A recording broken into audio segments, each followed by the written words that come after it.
Usile vyakula hivi kama unahitaji kuweza kuondokana na changamoto ya kisukari ama kama ulishapata kuweza kudhibiti kiwango cha sukari katika damu.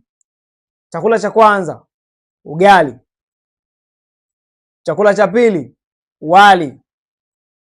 Cha tatu, ngano. Cha nne, chipsi. So unaenda unasema kwamba niwekee chipsi zege alafu changamoto ya kisukari.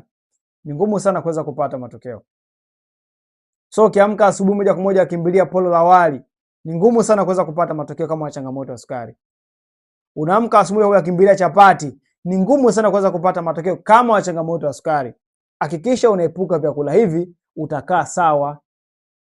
Na mimi naamini ya kuwa haya makosa unayafanya kwa sababu wewe ni yule mtu ambaye mimi waga na maintain, na control mimi na manage mimi sukari yangu kwa vyakula. Alafu kiamka asubuhi nakimbilia polo la wali. Unafanya makosa makubwa sana. Hatufanyi hivyo. Kataa, kubali. Hivyo sukari itakuendesha sana kwa sababu utakuwa hauna discipline. Mwili wako umeshachakaa, unahitaji mwongozo sahihi. Hakuna ambaye atakuja kukuhurumia kama hautajihurumia wewe. Afya yako ipo mikononi mwako.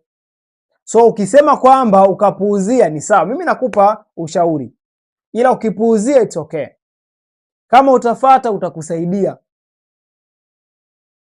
Kama unahitaji kuweza kuanza matibabu, unahitaji kuweza kujiunga na hiyo program ya Tokomeza Kisukari, comment hapo chini no program, nitafute moja kwa moja kwa namba ambayo iko bio, nitakusaidia.